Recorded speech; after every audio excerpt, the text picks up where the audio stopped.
The Fantasy Football Heroes and Villains podcast on the Sports Gambling Podcast Network is brought to you by Shady Rays. Go to shadyrays.com and use promo code SGPN for 50% off 2+ pairs of polarized sunglasses. And we're also brought to you by our NBA Playoffs Survivor Challenge. We're giving away $250 cash and a $100 gift card. Sign up today exclusively on the SGPN app.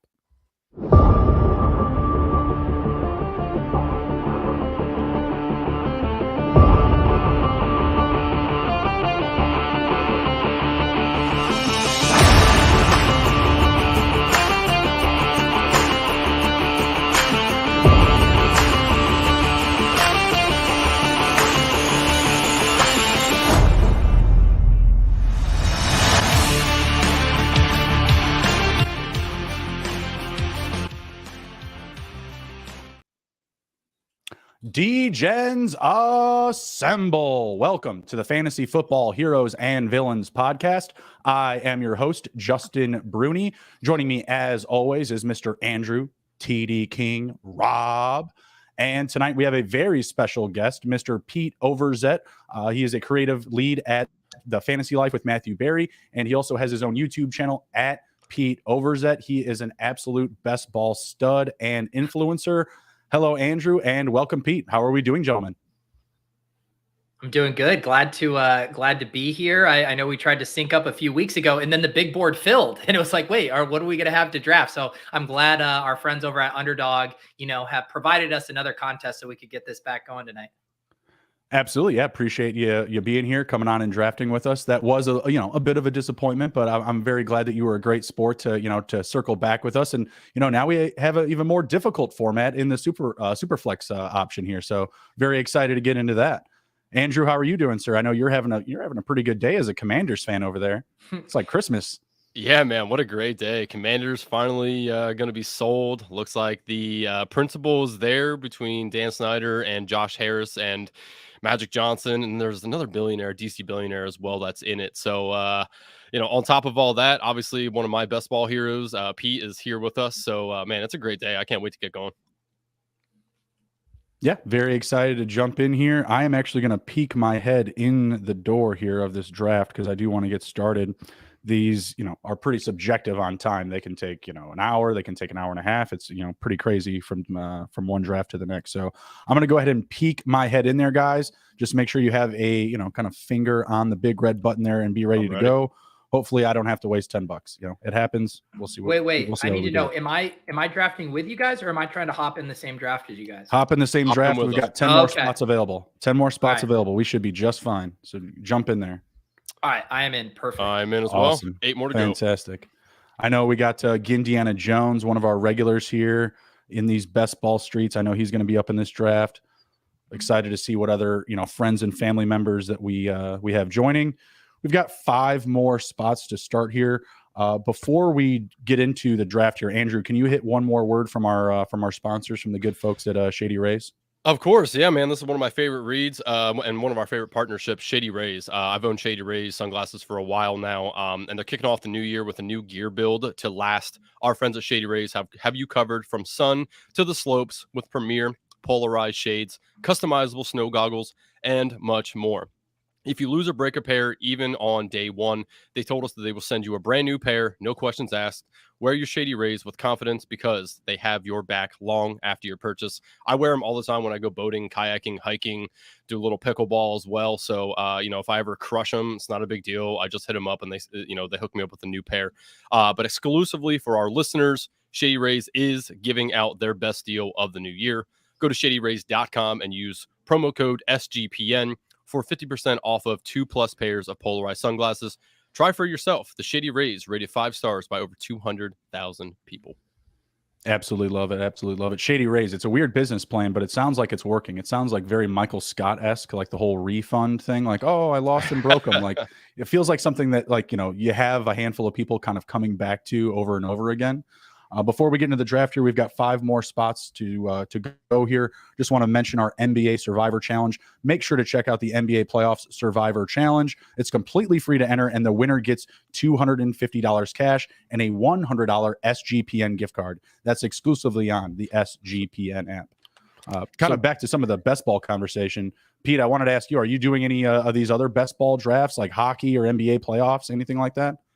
Yeah, it's funny you say that. I've gotten obsessed with the NBA playoff best ball. I'm at 100 entries in that one. And okay. I know nothing about NBA. I've certainly learned a lot along the way, but obviously very similar structure to the NFL playoff best ball. And I do think it's like the funnest format on Underdog because it's just this weird puzzle where you're trying to optimize to advance out of round one, but then you also need enough for the Super Bowl and NFL or the NBA final. So I love that format. And then tomorrow, though, I'm having DJ Mitchell. A lot of you guys know him in the Underdog streets. He is going to walk me through how to draft a hockey team in the Zamboni on Underdog for the playoff hockey contest. And I literally know nothing about hockey, have never drafted a team. So if you want to see a train wreck in DJ trying to hold my hand, that's going to be tomorrow at 10 a.m. on my channel.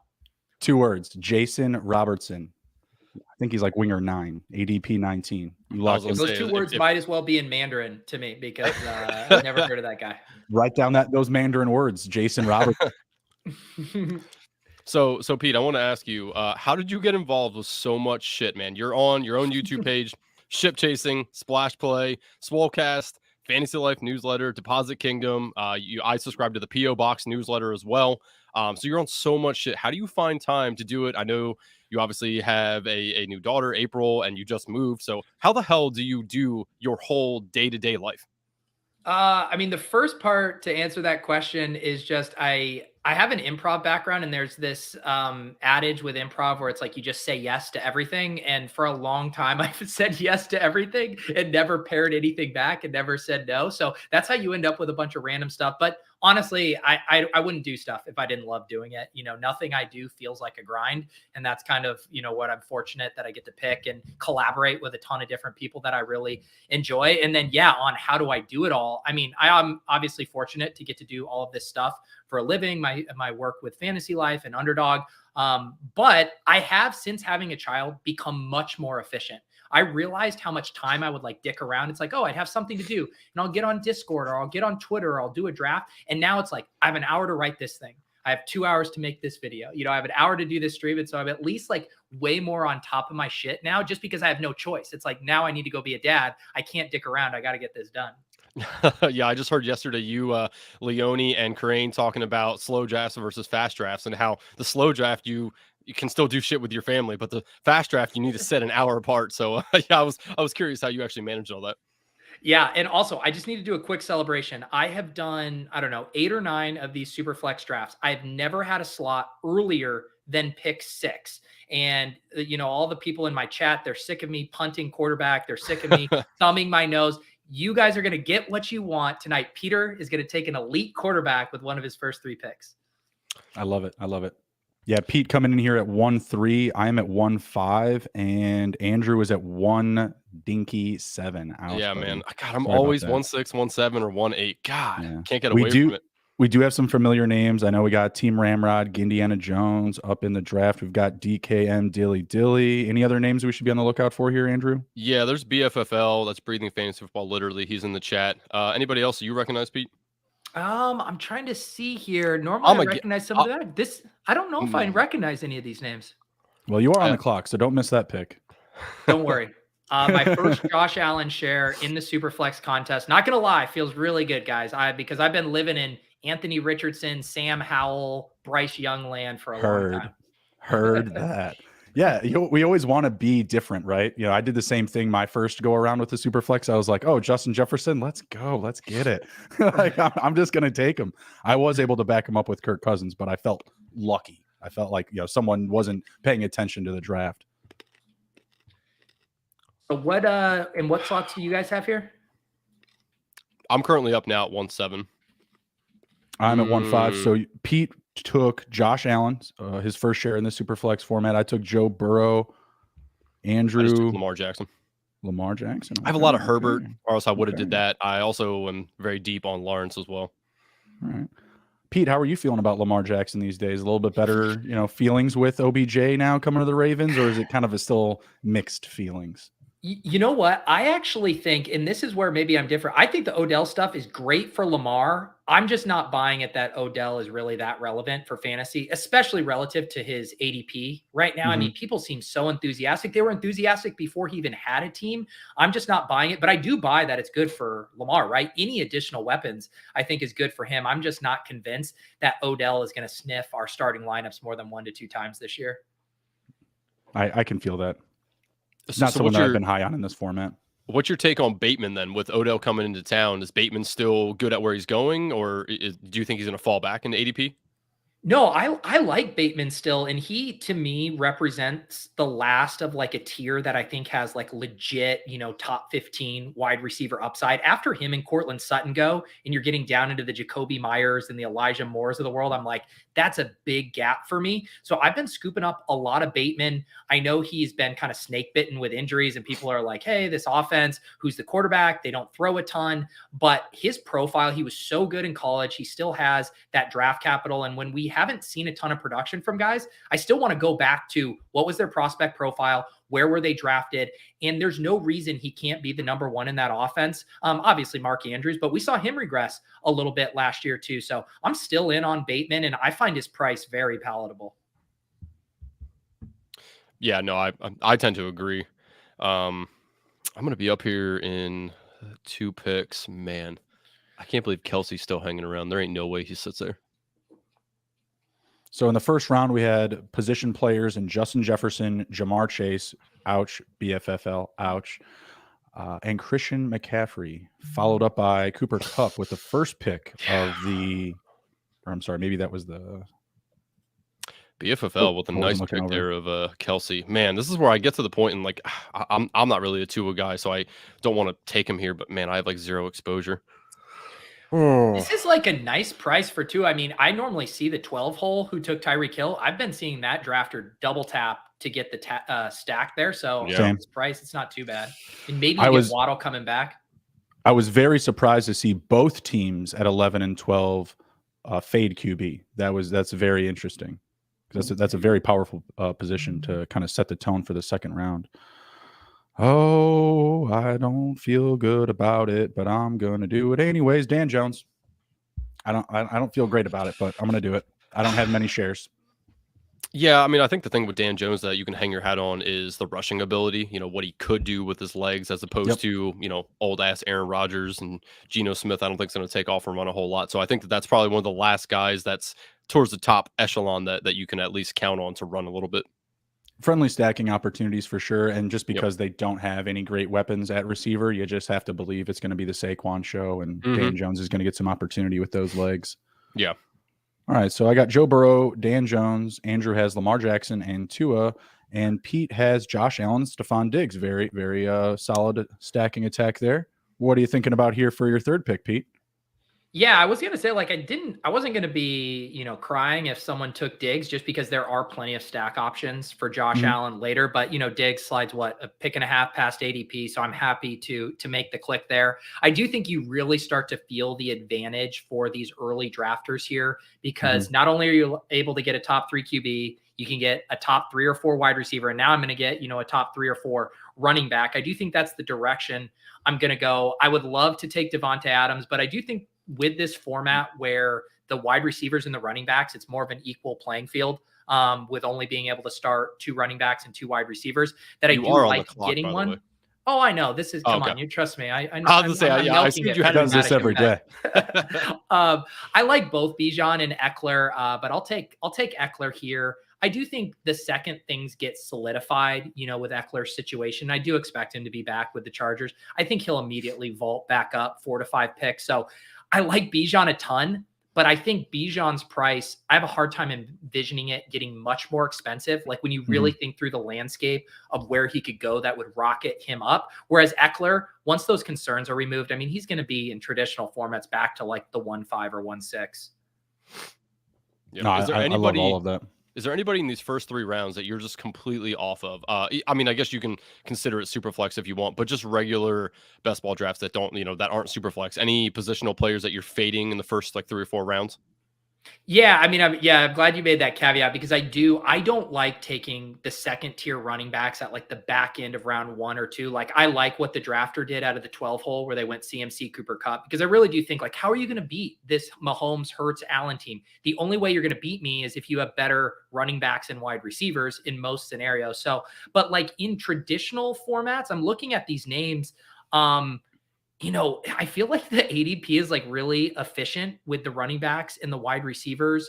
I guess, maybe I'm lower on some of the running backs. Barkley is a guy I haven't taken a lot, and now we get some risk introduced with him potentially threatening a holdout. So maybe I want a little bit more of a discount on Barkley, but man, I look at all these names and I'm like, seems fair to me. That price seems about right. Like the underdog market is just so good at pricing players that it's really hard to be like, this guy's egregiously mispriced in the early rounds. Yeah. I definitely agree with you on the early rounds. The later rounds, I've got a bone to pick about Deontay Johnson. I just feel that that's too much disrespect. Parked all the way back up to, what is it, wide receiver 40 something, wide receiver 40, I think it's like 36 to 35, something like that right now. Well, that's an improvement. That's a market movement there, because I believe when I did my last article on him, he was in the 40s, 41 or 42. Yeah, this drafter, what are your thoughts on Rodgers?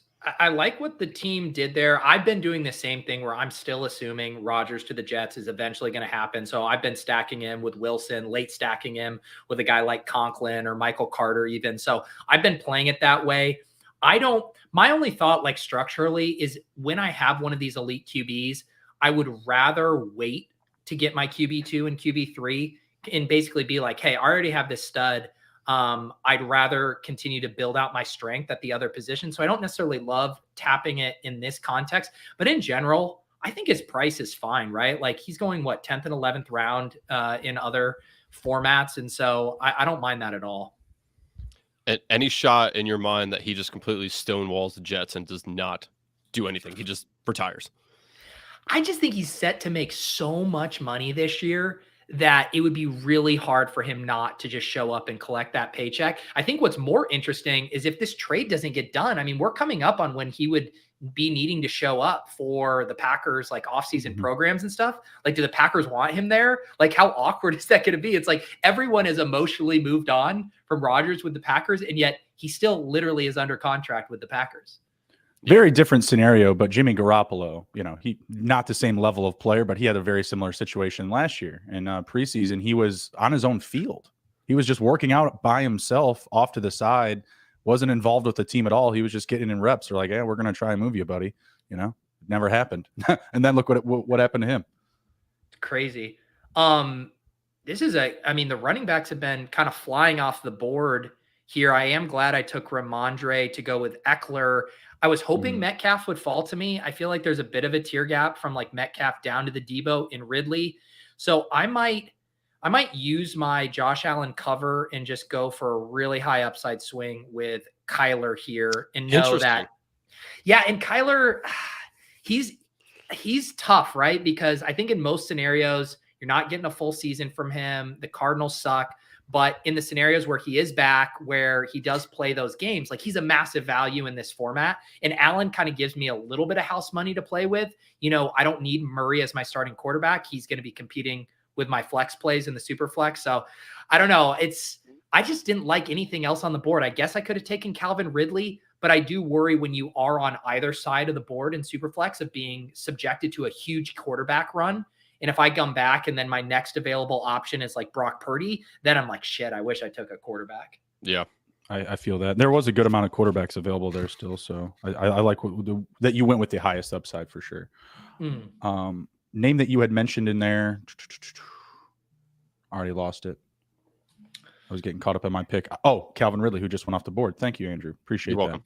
Very quick tip. Calvin Ridley, Christian Kirk ADP discussion. I have them exactly flip-flopped.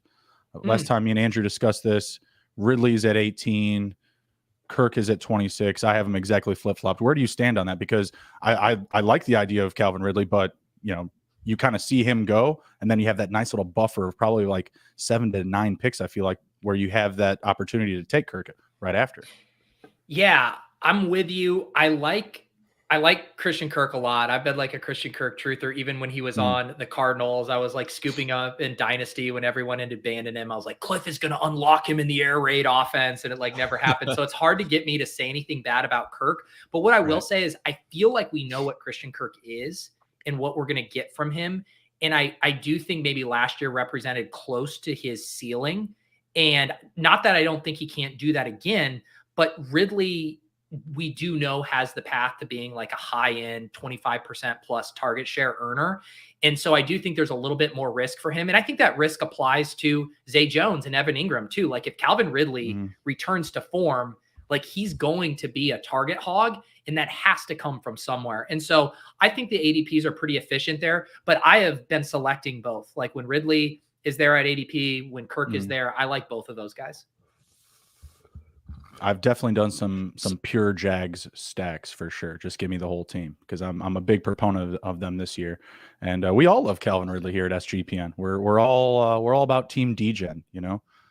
Yeah, it was more criminal what they did to him than what he actually did, in my opinion. Well, for sure. And if you read like his piece in the Players Tribune was so good, and he was so honest, and we can all say how like, yeah, what he did he need to apologize for that? But the fact that he was willing to kind of do that, admit his wrongs by the letter of the law, and then talk about, you know, how he played injured a couple years ago, it just got me so fired up to root for Calvin Ridley this year. He definitely won me over. You know, he was just like any other avatar that we draft in these leagues, and that, you know, article humanizing him and getting a peek behind the curtain. I'm definitely a Calvin Ridley fan for life now.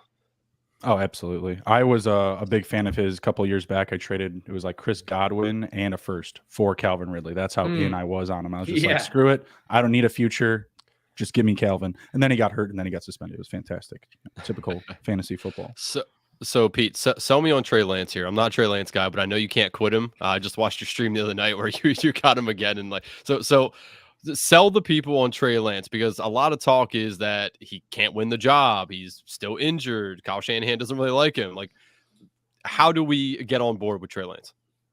Yeah, I mean, the thing for me is I hear all of the arguments about the Niners appear out on him. We haven't seen a huge sample size. The sample size we have seen hasn't been that bullish for him.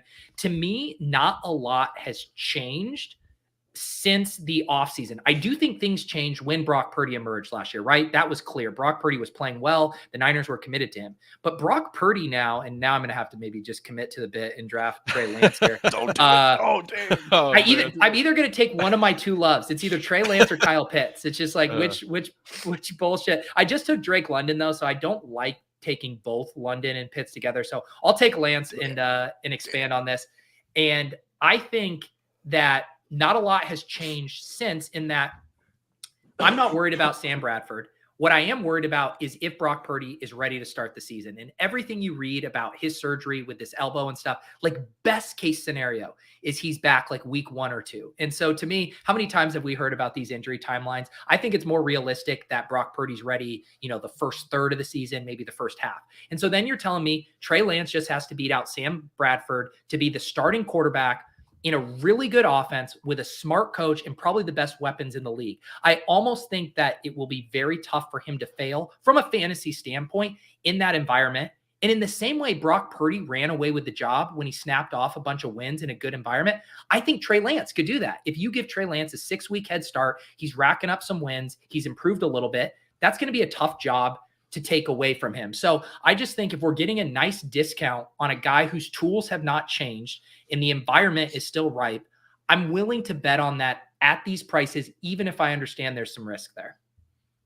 Yep. Do you think that people should be taking, if they have the chance, Lance and Purdy, or are you not optimizing the amount of points that you could get with your roster structure at that point?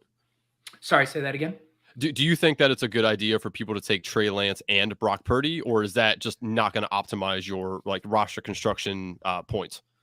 I normally am like out on that kind of stuff, more so in like Best Ball Mania when you only have 18 slots. I do think in these 20 round, you do have a bit of a luxury. And the other thing about it is I never liked if you're like handcuffing two backs that have like a top 880 ADP. So take like, if you were taking Aaron Jones and AJ Dillon, I'm like, I don't know, man, that seems like a lot of draft capital on one position, but Brock Purdy's been basically free. And so if you're getting, Trey Lance in the 12th or 13th round, and then you're getting Brock Purdy as your 18th round pick and like a 3 quarterback build, like, I don't mind that. I'm not going to turn my nose up at that because you're not expending like a ton of draft capital and you're getting the starting quarterback in a Shanahan-led, very potent 49ers offense. I don't find that to be egregious. Okay.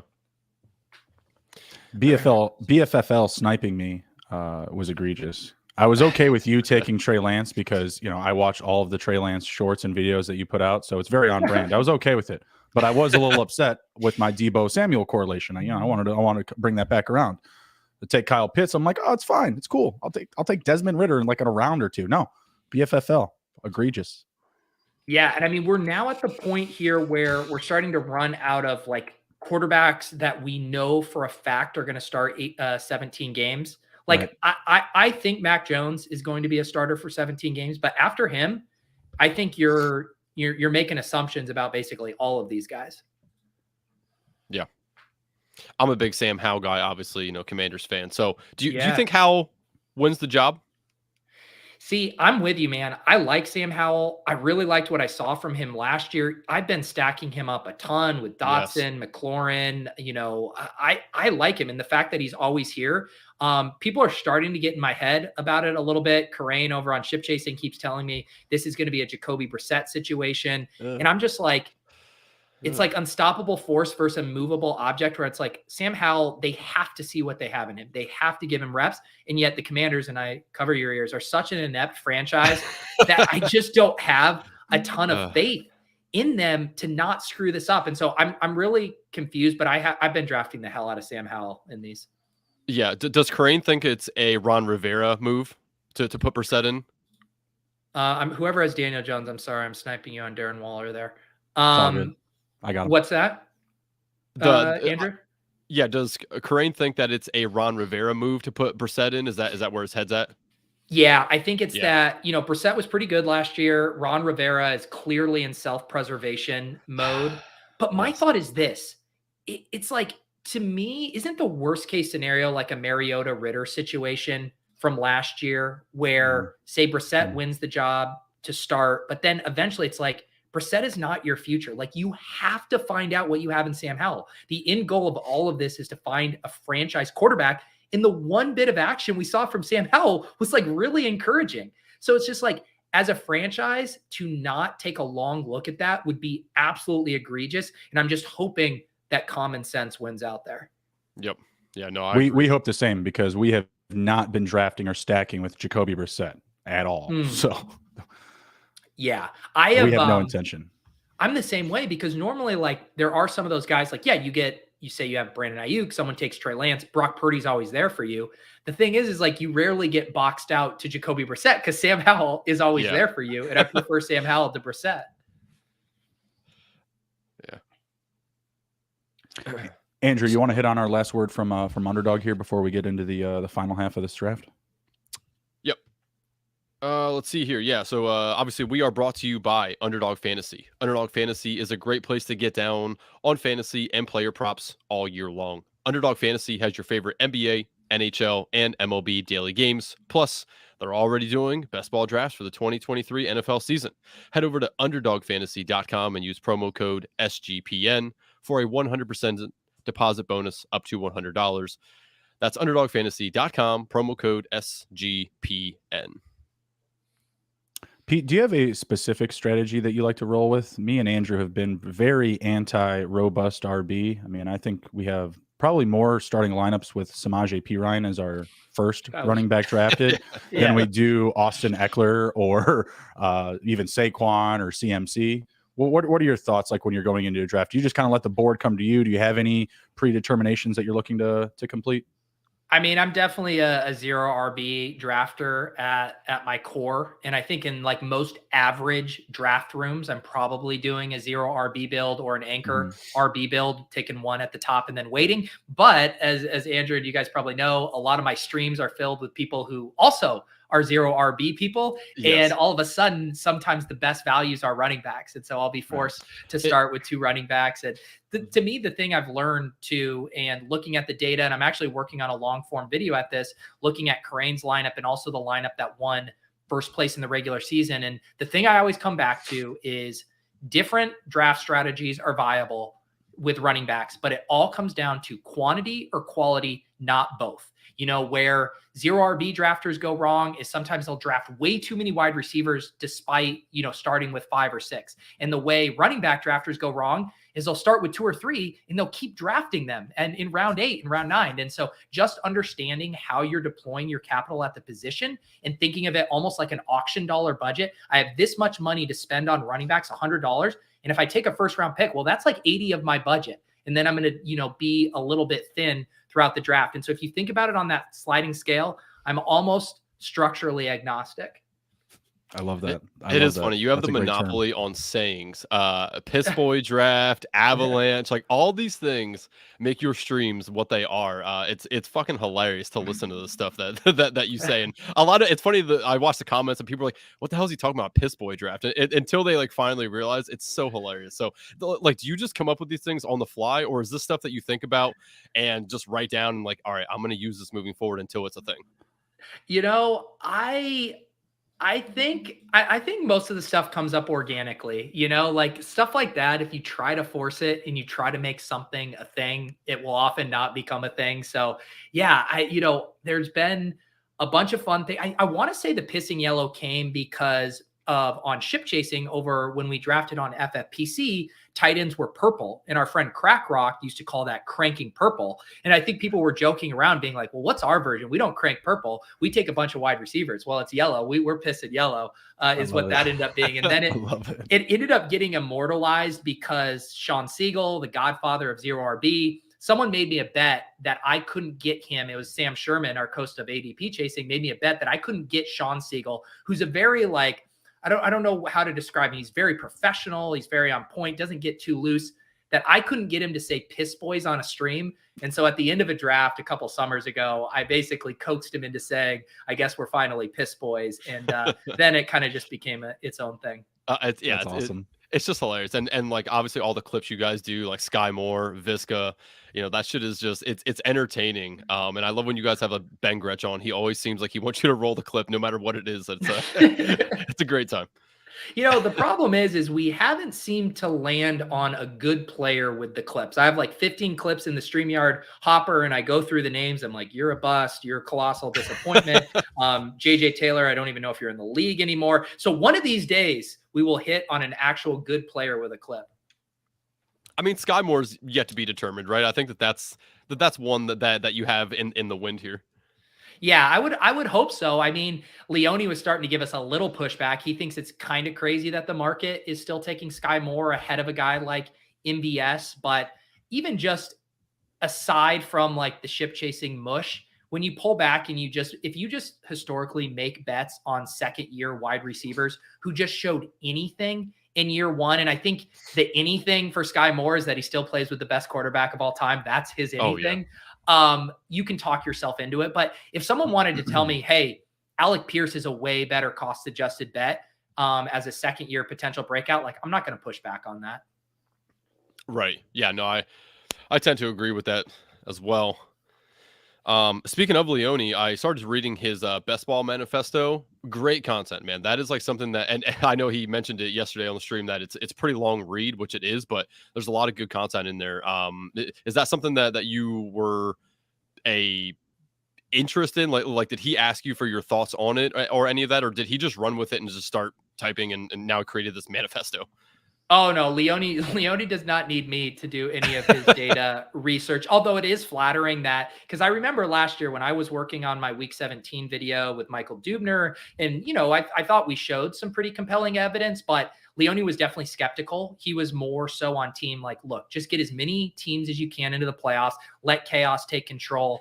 So it was kind of cool and validating to see that his research from last year really backed up that you need to be game stacking in week 17 to really realize your EV in these contests. So that was validating, but no, Leone is an absolute data whiz, and the way he's able to kind of slice and dice that from all of those different perspectives and give us some really actionable takeaways and even some thought-provoking ones, even down to, the barbell strategy where everyone's like, you either want to draft early or late. And his data like shows the opposite. It's like, well, last year drafting in the middle of the summer was actually optimal as far as getting ADP value and making sure your players stayed healthy. So yes, if anyone's watching this stream, plays best ball, it's a free article up on Establish the Run. He still has 2 more pieces to go. I can't recommend it. It's definitely going to be the best piece of best ball content released this summer. Yeah, it says here, so far part 1 and 2 is stacking and ADP value. Part 3 is roster construction, which comes out tomorrow. And then part 4, grading drafts. That is the 17th of April. So pretty excited. Yeah, I'm super stoked on that. I did just get sniped by a couple of picks here. I was like, oh man, I would like to stack up Josh Allen with Dawson Knox. He goes. I was like, I'd like to add Eli Mitchell to the San Francisco bet. He goes. And now I'm staring at Sky Moore, which I don't know if I want to do that. The offer topical pick. Topical pick. I know. Let's see. Yeah, I'm pretty balanced structurally. 3 quarterbacks, 3 running backs, 4 wide receivers, 1 tight end. I hate this. Fine. Let's just lean into the bets. I talked about Bateman. I just took Sky Moore just for the bet. Love it.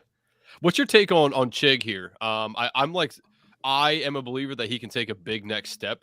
But I've read conflicting information about what people think he will do next year. Do you think he can thrive in this offense and take a leap as a second-year player? I like Chig. He's a guy I want to be betting on. I do think it's a little interesting that the market has kind of decided that he's almost the best bet of some of these second-year breakout tight ends. Like, I was more impressed with Dulcich. And this, I love you. You guys have an uncanny way of getting me to talk about players that I'm going to end up drafting. I guess I'll just take Chig here, keep talking about him. But I was just going to say that, like, to me, like, Dulcich is a far better bet in year 2 than Chig, just when you factor in the quarterback uncertainty and how much Tennessee runs. But yeah, like, just in general, these second-year tight ends and rookie tight ends, I think, make it very viable to do a lot of 3 tight end builds, because there's so many of these guys who I can tell myself a story that they'll be relevant down the stretch in 2023. Do you think you brought up Dulcich? Is there any way Albert O beats him out? Because last year we saw Albert O has the skill of, a lot of good tight ends, but obviously the coaching staff kind of fell out of favor with him. With the new coaching staff coming in, do you think Albert O is in play at all? I do. I mean, I think it's more Albert O's in play than I think it's maybe going to come at the expense of Greg Dulcich cratering. Like, all the stuff we've looked at from, like, yards per route run. I know JJ Zacharyson had spun up a tight end model, and Greg Dulcich scored incredibly well in that.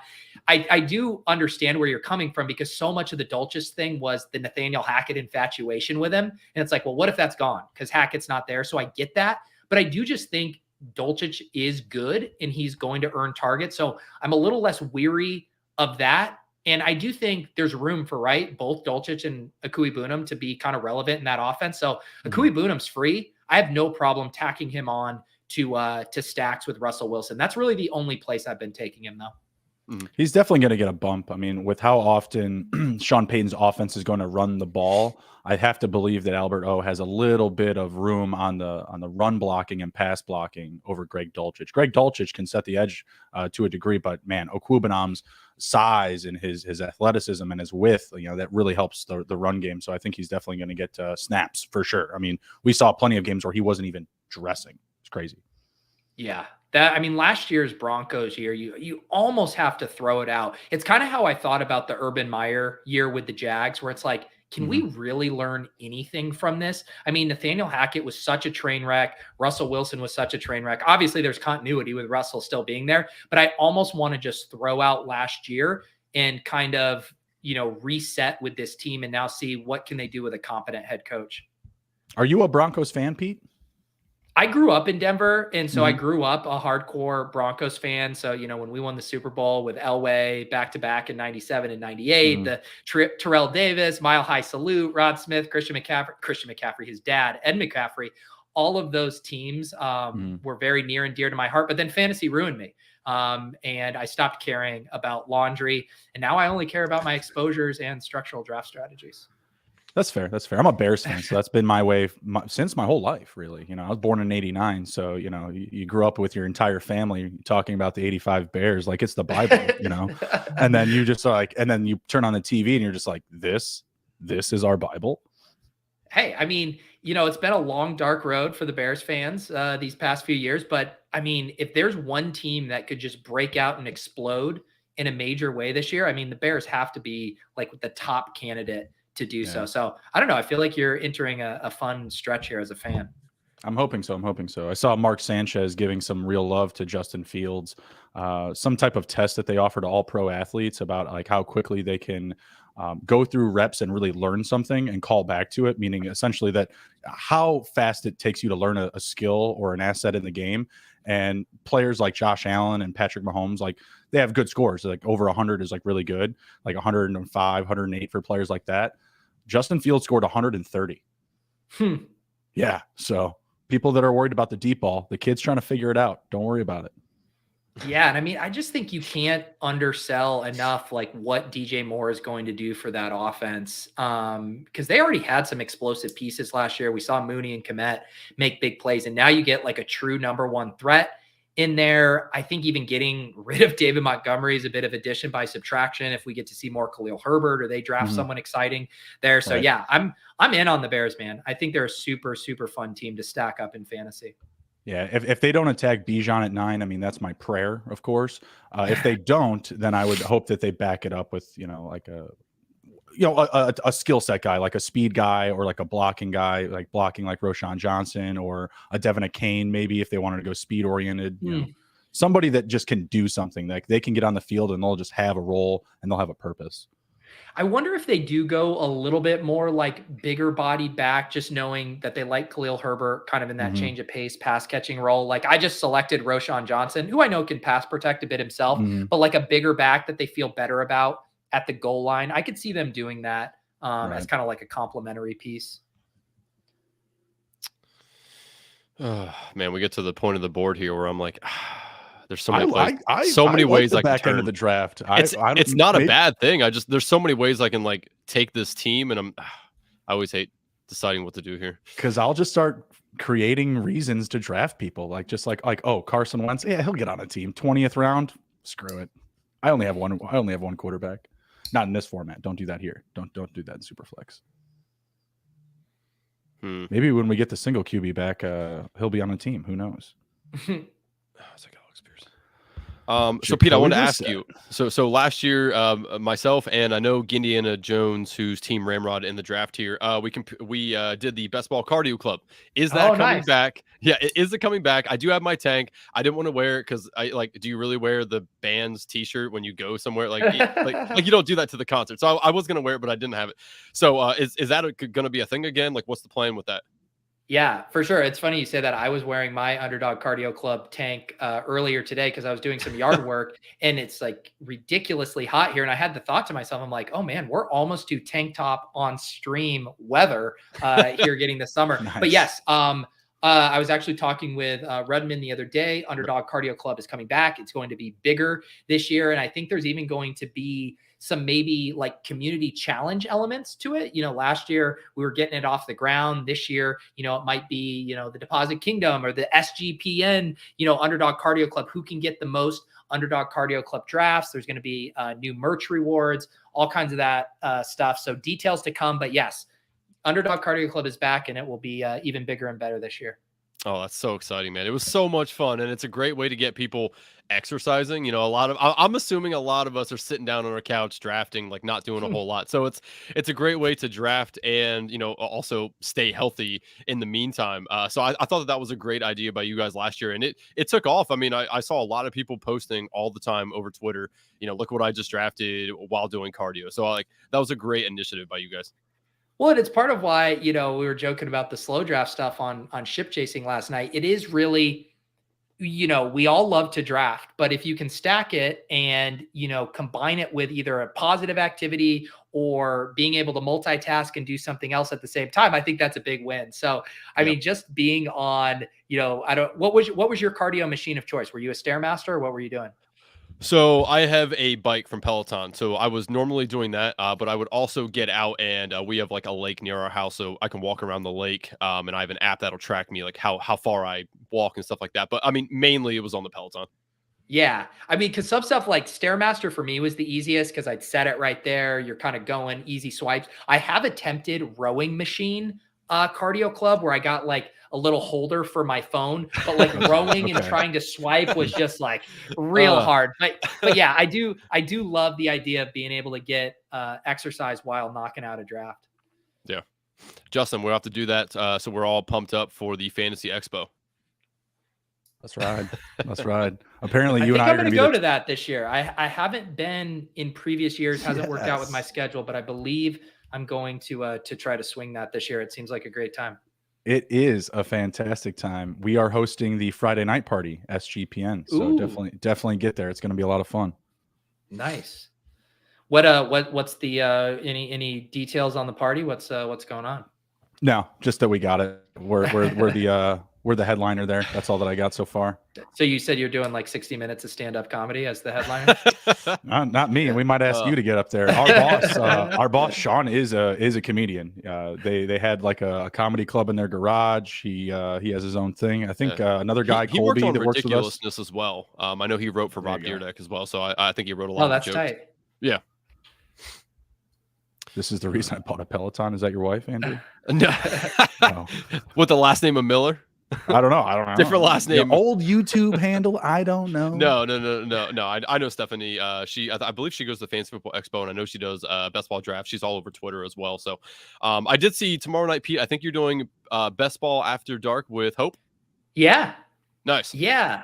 I've been doing those for YouTube members, so I definitely appreciate the people who are members either to Ship Chasing or my channel, which is basically just like the Patreon version of YouTube. So I like to do some exclusive member content. So I've done some fun shows. Did one with Chess Liam a couple weeks ago, Leone last week, and Hope, who it sounds like you guys know, super sharp lady in the best ball streets, also has been streaming a lot. And so yeah, I'm excited to get to know Hope a little bit more and draft with her tomorrow night. I gotta ask, you mentioned the other day on a stream that you're working with somebody on thumbnails. Is it Hope? Because I know you're infatuated with her thumbnails. You know what? I don't know if I could afford Hope. No, it's not Hope. But someone had reached out to me because for years I've made my own thumbnails, and it's not even that I mind doing it, but I make like 6 to 7 a week, and it started to add up. One, I'm not good at it. I'm like average. And 2, it takes me a ton of time. And I was like, I just need to sack up, pay someone to make these and take this off my plate. So, but Hope, if you do want to make thumbnails and you have an affordable rate, I'm definitely down.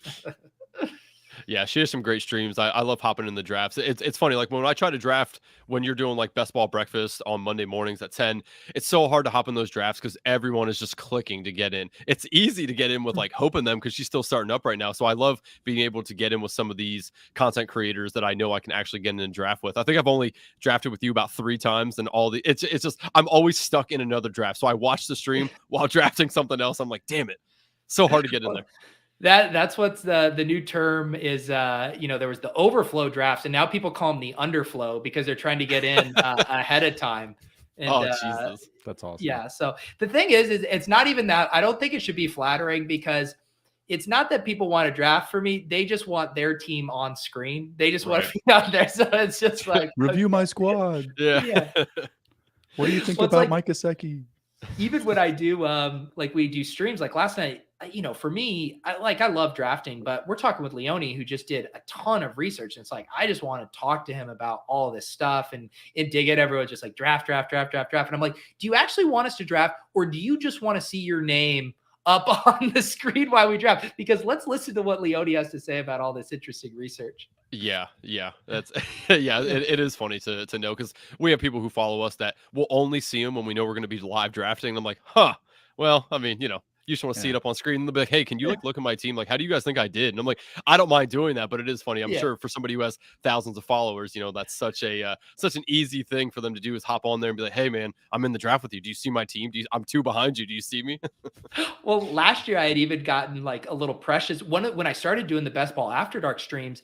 It was because I was like, I just want to do a normal draft in a normal room where everyone isn't taking all the players that I like and vacuuming up all my wide receivers. I'm far less precious about it now. It's like, it is what it is. I should be able to navigate a room that is very wide receiver heavy and still draft a good team. So I kind of embrace the challenge now. And no, I'm all jokes aside, I'm very appreciative that people are excited to watch the streams and hop in the drafts and stuff. So yes, no, I appreciate everyone, even if I sometimes get mad and call them chat rats. I saw the guy the other day. I forget who it was, but he sniped you on the Zay Jones. You got you were full on tilt, man. That that was Well, it's something to just see. like you It get did make sniped on sense, like a yeah. really good player, and you're like, okay, yeah, you also want Stephon Diggs. That makes sense. But when you snipe me on Zay fucking Jones, I'm like, that's just a bridge too far. It was comically funny to just watch you just full tilt, and I felt so bad for you, but it was so funny. Oh my God. So explain to me the pour on on Best Ball Breakfast. What's up with the coffee pour? I mean, I understand the bit, but how did it start? That's another one where it's like there was nothing like I never was like, oh man, I want to do this bit where I pour a coffee. I think it was I literally was doing the streams in the morning and I drink, a few cups of coffee every morning. And so I think I literally was just like I used to like try to do it off camera. It's just like, hey, I don't want to interrupt the stream. And then I think one time someone like I don't even know. Maybe someone even knows the origins better than I do. But I think one time, like I kind of poured it as like, oh, you want to see what I'm doing? Here you go. And then people were like, ooh, the coffee, the ASMR. And so then I just kind of like leaned into it. And now it's somehow become the like ceremonial beginning to the streams is me pouring my coffee. And then of course, like I still spill sometimes, which is very embarrassing, as a 35-year-old. So yeah, I really don't know why it's become a bit. And it's almost frustrating because now that I have a kid, I'm getting up earlier. And so I'm drinking a lot of my coffee early often by 10 a.m. Eastern. I've already had 5 to 6. I'm like, fuck, I have to go make a pot of coffee because people expect me to pour it on stream. Yeah. As a guy who has a 4-year-old son and another one on the way, I understand the amount of coffee you have to consume to deal with them on a daily basis. And it's only going to get worse, man. As April starts to move and run around, it just gets worse. You're like, all right, like right now you can do something and she just sits there and hangs out, Yeah. right? As soon as they start moving, you're like on the go drafting. You're like looking at your phone, like, all right, they're not dead. All right, I can draft. And it's so hard to do. It is extremely difficult, but it's fun. Yeah, I know you're right. And yeah, like my nephew's about to turn 2 and like I've started to witness it and I'm like, wow, yeah. And I will say, I mean, I'm genuinely enjoying this stage, but I'm enjoying it now even more the way I hear other parents like yourself describe what's coming to me as a toddler. Cause like I do just love holding this little baby and you kind of have to do what I want you to do right now. And that's not always going to be the case. Yeah, it gets much more difficult. Justin also has one on the way too, so I talked to him a lot about it. I'm like, I don't want to scare you, but it's like hell on wheels, man. Like they just take off and go. It's like zero respect for you, but it's so fun. Like you wouldn't give it up for anything in the world. It's a really cool thing to be a dad. Yeah, I'm legitimately loving it. The only thing I wish I had more hours in the day. I feel like that's probably everyone to get to do everything I would like to do. But it's a total blast. It's highly recommend if you were on the fence about having one of your own, go have a child. Promo code Pete will get you 10% off of your diapers. I have my firstborn due July 4th. Wow, congratulations. Yeah, it's going to be exciting. A little bit of a bone to pick here, though, Pete. As you guys are going on your fatherly rants there, Chubba Hubbard and Michael Carter double snipe. Is that super necessary? Wait, what? Who did you have? How was I sniping? Well, no, those are just those are popular picks of mine in the back end of drafts. Michael Carter and Chubba Hubbard are in my top 5 for most exposed RBs. So because we are both reading the same Bible here, can you preach a little bit about Michael Carter and Chubba Hubbard a little bit if my fans haven't heard it enough? Yeah, Michael Carter was one I was like, oh, he's still here. I feel like I normally don't get a share of Michael Carter in this range. He had slipped, so I clicked that. But Chuba is definitely like one of my targets late round. I just seem to gobble him up. I feel like the pendulum just swung far too much after the Sanders signing. And we saw Hubbard perform really well, even with Deontay Foreman hogging a lot of touches last year. So you're telling me I'm going to get a committee back who's already proven to be good, who's going to have standalone value, and then we know has kind of lead back upside if something were to happen to Sanders. And so I'm like, I don't see any downside at this current price here. It's a ridiculous rate in my opinion. Yeah, I have him probably about 16 spots up the ADP. Can I also just say your drafters, one thing in the best ball breakfast is people really make a meal of it. They'll be sitting on the clock. I feel like the SGPN drafters are on top of their shit. Everyone's making picks quickly. Every time I look up, I'm on the clock again. This draft has went by a lot quicker than most. I don't know if people just like are excited and just clicking buttons or what, but it normally does take a little longer. But yeah, I mean, I've noticed that as well. I mean, on the Best Ball Breakfast, like it'll take forever. I'm at work, like trying to do work while also watching and drafting, and I'm like, damn, like these guys are taking forever. I know it does sometimes happen. And, I like to have my cake and eat it too. I want to be able to vamp when I'm on the clock and talk and whatever. But then when I'm not, I want everyone else to just speed it up. Oh, man. Coming up on our last picks here. I like this draft.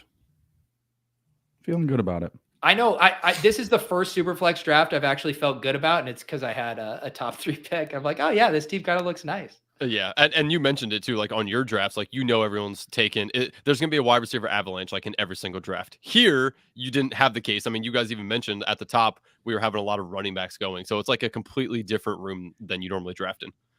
It is, yeah, very very different, and just different draft slot. And it is, I do think with Superflex, it would be better to have some kind of 3rd round reversal, because I do really feel like the advantage. I mean, I was even just looking at some basic, those top 3 quarterbacks last year relative to the QB8, QB9, they scored 100 plus more raw points than those guys did. So to think the deficit you're starting in when you pick at the back half of the round 1, it's so massive that you almost need a way to mitigate that. Otherwise it's a really tough hill to climb. Yeah. Oh man. All right. Let's see. So how was it out at the Underdog Super Bowl house? It looked pretty dope. I mean, the backyard was awesome with that like lazy river and shit around there. How was it? It was fun. Yeah, I've done it. I've done a few with Underdog. Last year we were out in LA, and everyone always assumes like, oh, you're going to the Super Bowl. I'm like, well, I'm not going to the Super Bowl, just going out to a house by the Super Bowl. But we have a ton of fun, and we do a bunch of podcasts. And this year it was even much bigger than our setup last year in LA. We went to the Waste Management Open because that was happening concurrently in Phoenix. So yeah, it was a blast. I always love syncing up with those guys, and it now almost feels like summer camp. It's like, oh, I get to go see my Underdog friends once a year. And it was my first trip I had done post kid as well. So that was both like a little nerve wracking and also kind of a nice change of pace there. They were very nice and gave me a nice room. And they're like, yeah, go get your sleep. We know you haven't been getting much sleep. So yeah, it was a great time. Tell me that you didn't also think you guys were going to be drafting the inaugural draft. You guys talked about the draft, but it sounded like you were supposed to be drafting in it.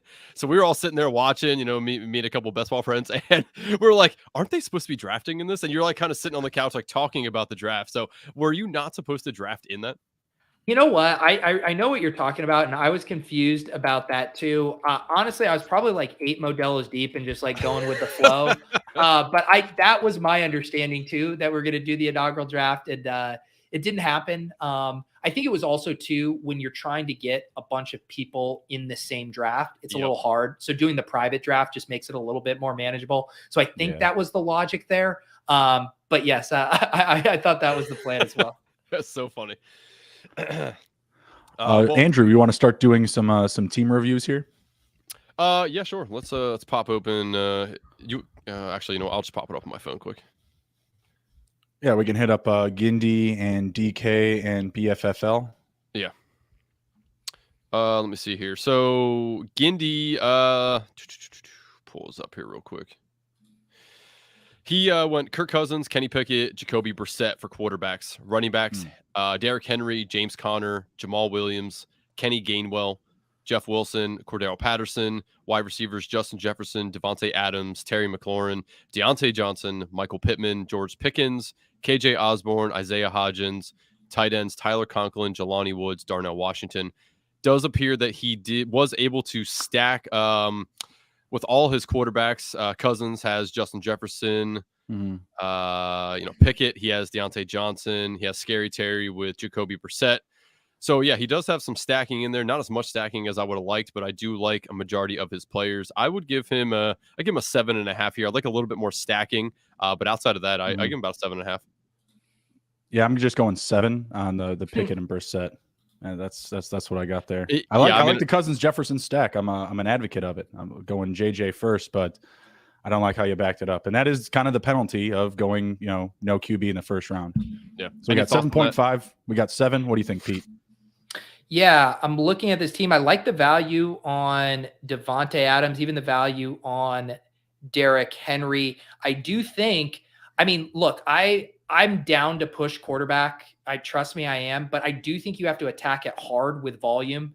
I don't know if Jacoby Brissett as a QB3 is enough. I'd like to see even a fourth kind of quarterback tacked on there, I think. But I do like how they leaned into the stacking. I think going out and getting Osborne in addition, Pickett with Johnson. And, that was another big takeaway from the Leone article of the real benefit of 3 quarterbacks isn't like, shuffling around this quarterback to help fill these spots. It's that it gives you access to another potential unique stack in the playoff weeks. So where, say this drafter, say Kirk Cousins to Justin Jefferson's the absolute nuts this year, and everyone shows up in the playoffs with that same stack. Well, all of a sudden that stack fails in the same way Justin Jefferson failed in week 17 this past year. Maybe it's Kenny Pickett and Deontay Johnson picking up the slack. And then you show up in week 17 and maybe it's Jacoby Brissett to Terry McLaurin picking up the slack. So I do really think if you're going to get that third, fourth quarterback, making sure it's stacked is how you actually realize the full benefits of that. Yep. Good feedback. Completely agree. What do you think about BFFL? Or go through him, Andrew. Yeah. All right. BFFL here. Let's pull it up. So he went quarterbacks: Jordan Love, Desmond Ridder, Brock Purdy, Ryan Tannehill. It's an interesting one. It's not pretty. Yeah, it can work, but that's going to be a tough one to overcome. Running backs: Bijan Robinson, Breece Hall, Abanconda. That's such a difficult name. Kendre Miller, James Robinson, D'Ernest Johnson, Ty Chandler, Jamar Chase, Christian Watson, Traylon Burks, Elijah Moore, Romeo Doubs, John Mechie, Cedric Tillman, and tight ends Travis Kelce, Juwan Johnson. His quarterbacks are interesting. There's definitely some hit rate there that could work, but there's a lot of fail rate there too. But go for the gold, right? So that one's interesting. He was able to stack. He has both Christian Watson and Romeo Doubs to go along with Jordan Love. Travis Kelce was an absolute great value for him, 4 picks behind ADP. I definitely would have took him if he would have left him there for me 1 pick later. And he got Bijan 8 picks later as well. So overall, the ADP value that he got on this team is very good. Was able to stack a little bit. It's the quarterbacks that suck it down for me a little bit. I'll give him a 7. I'm going 6.5. It's the back end RBs for me. If you want to dabble with 1 or 2 of these guys, cool. But James Robinson, D'Ernest Johnson, Ty Chandler, I actually like D'Ernest Johnson the most of anyone in that group. Of course, Abanconda and Miller could be nice lottery tickets with good landing spots. I think that we trust Bijan, and Breece will bring home reliable production. But as you guys have noted from my previous show, Christian Watson, he is an ADP villain for me. He is someone that I'm taking much farther beyond his ADP and his position ranking. So I'm not overly obsessed with the receivers as well. Feel like Traylon Burks could be good, but I'm just not loving it at his ADP. He took him right at his ADP, pick 104 at ADP 105. Love Kelce. Again, just not backed up. So I'm going to go with 6.5 here. Pete? This overall structure, I actually like if you're not chasing the high end quarterbacks with kind of watered down quarterbacks, getting like Bijan and Breece are guys I like a lot. I like that he prioritized some stacking. I like that he attacked the quarterback position with volume. I guess what I would say is, as someone who's drafted in the back end of the round, when you can get like a Diggs or an AJ Brown, I do wonder if you just take the Herbert pick there, because I do think Herbert is in that kind of top tier there. Mm-hmm. And then just knowing the difference. And then, I've struggled with Kelce. We were drafting on Splash Play the other day and Spags took him.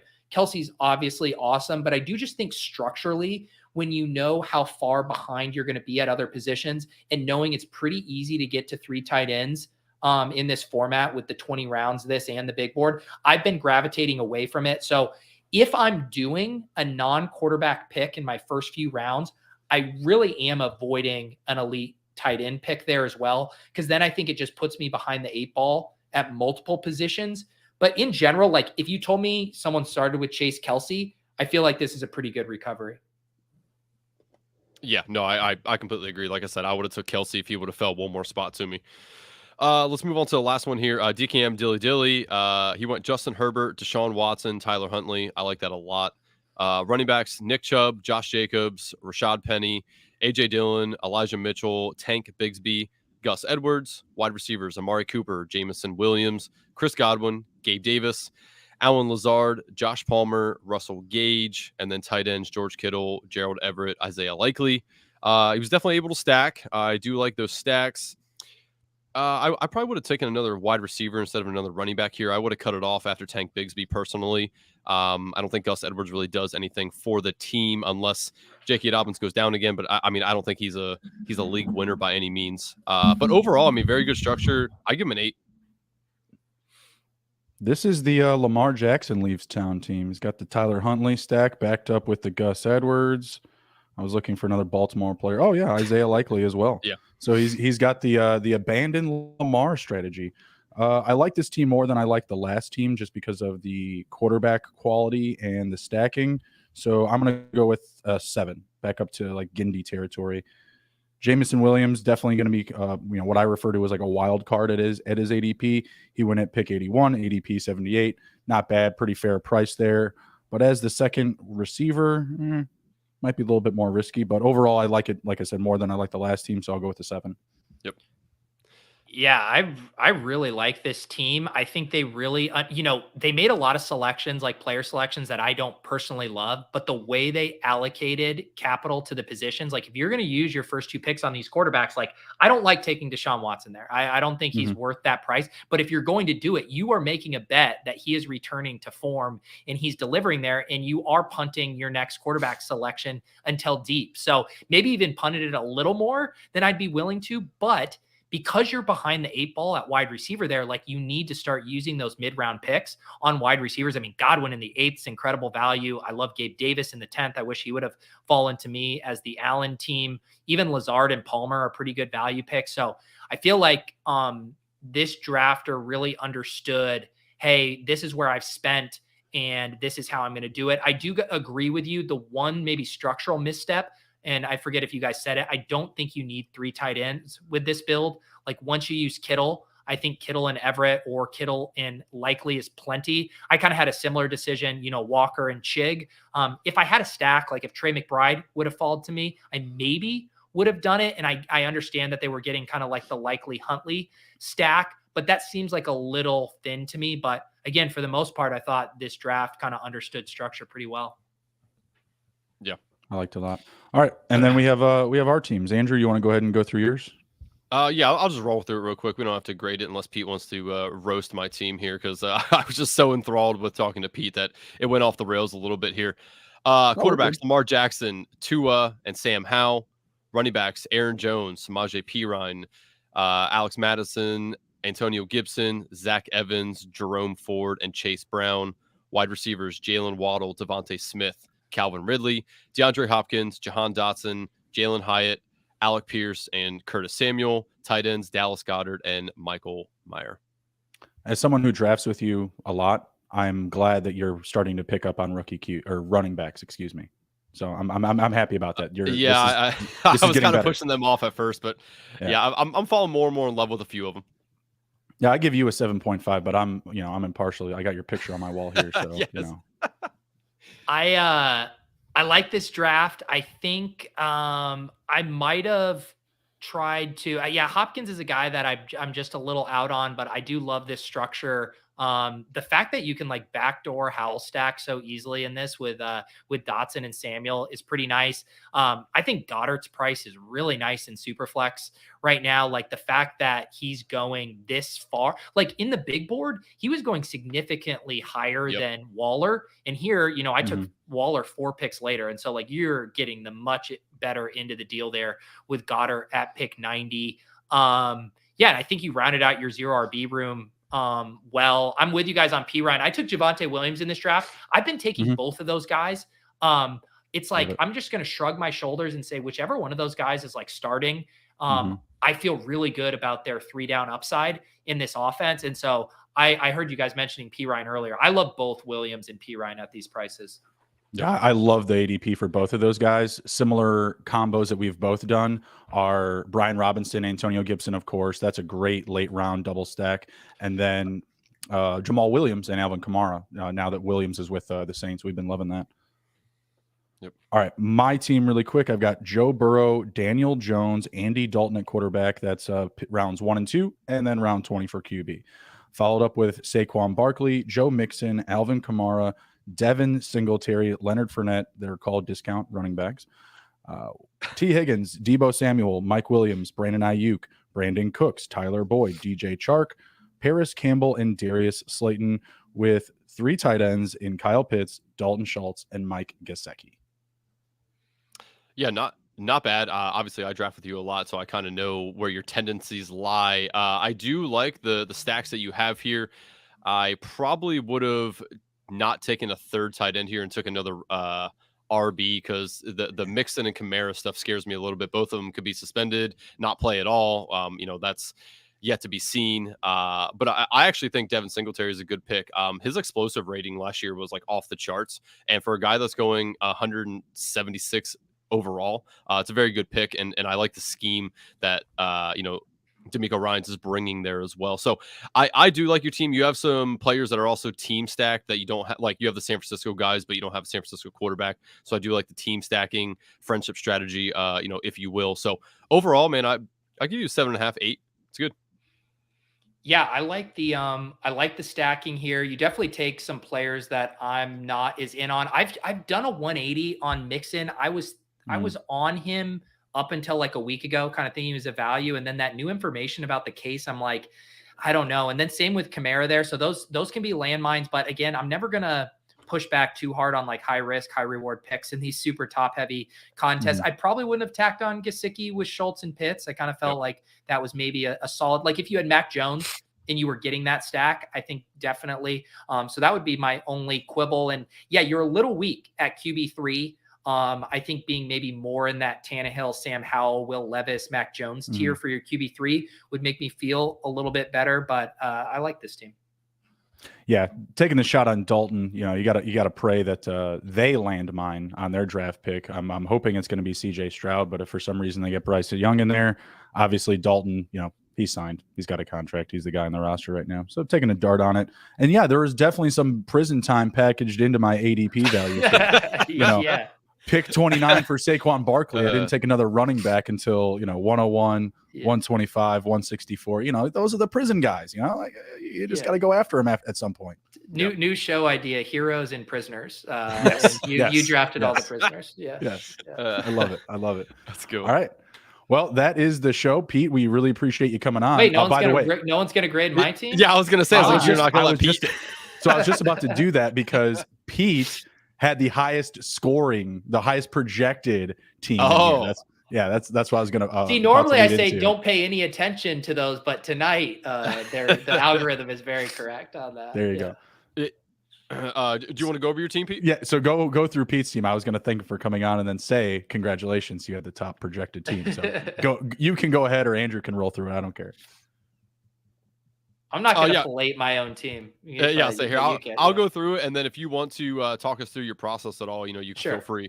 So obviously you went Josh Allen, Kyler Murray, Trey Lance. Running backs: Austin Eckler, Ramondre Stevenson, Javonte Williams, Roshan Johnson, Jalen Warren, Michael Carter, Chuba Hubbard. Wide receivers: Stephon Diggs, Drake London, Marquise Brown, Rashad Bateman, Sky Moore, Rondale Moore, Khalil Shakir, Deontay Hardy, and tight ends Darren Waller and Chig Okonkwo. So I like this team a lot. I'm now with the caveat of I'm not a Murray or a Lance guy, so I don't like your QB 2 and 3, but I do see the upside, in their cases, and you can talk yourself into the scenario that both of them play well, and Murray doesn't miss too much of the season. Your running backs are great. I mean, your first two running backs are all you really need on this team. I'm a big Eckler and Ramondre Stevenson fan, so I love both of them. Javonte Williams, man, if he comes back and is any semblance of himself and at least plays half the year, that's a great pick there as well at pick 118. Wide receivers, great room of wide receivers. I like a lot of these guys as well. You stacked pretty decent amount of your players, actually. And I love your tight ends. Darren Waller could be the #1 target on the Giants, and Chig, again, I mean, I think he's going to take a big leap forward. So I like your team a lot. Let's go 8.5. Yeah, I think I'm trying to think of some of the weird, but I obviously didn't get any stacking with the Niners. I don't think that's a big deal in the same way, you didn't stack Lamar. Like, you don't have to go out of your way if it doesn't fall right.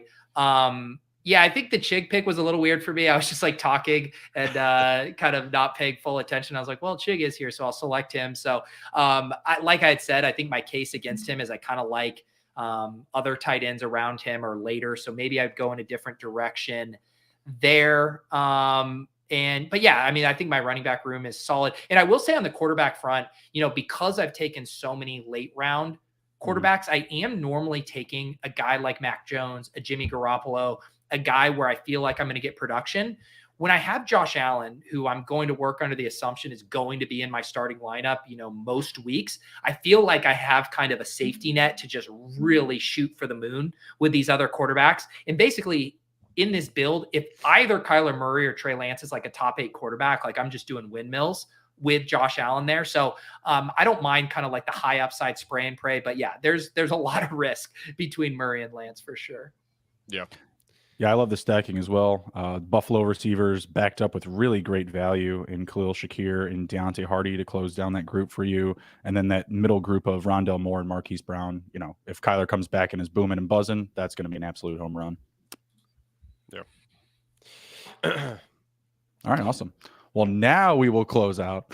Thank you, Pete, for coming on and joining us. It's been an absolute pleasure. Do you want to tell everyone where they can find you? Anybody that may not follow you now, obviously you're, again, like we said before, involved in like a billion things. So why don't you tell people where they can mainly find you? Yeah, I'd say the best places, my Twitter, at Peter Overzet, I tweet out most of my stuff there. So that's a good spot. Obviously, my YouTube channel, highly recommend subscribing to the Fantasy Life newsletter. That's a free newsletter 5 days a week in your inbox. We're going to have lots of good draft coverage coming up as well and all kinds of good stuff over there. And then, yeah, the Deposit Kingdom Discord is also a great place to be. Lots of best ball talk in there, all kinds of sports, talking strategy there. We got the Badge Bros, who I'm sure you guys are familiar with. They're talking about all the daily strategy in there. So yeah, those would be the big ones: Twitter, YouTube, Discord, newsletters. That gets you covered. Awesome. Yeah, great stuff, man. Again, really appreciate you coming on. Anything else to share, Andrew, before we head out? No, I'll be dropping the ADP villains article tomorrow as well. So be on the lookout for that. It'll help you navigate some of the guys that we believe are going just a little too high in ADP that you may want to steer away from currently. So that should drop tomorrow morning. Correct, Justin? Yep. Yes, sir. Okay. Good deal. Yep. Good stuff. Thanks for watching. Thank you for following. Take care. Be well, be good. If you can't be good at it. We'll see you.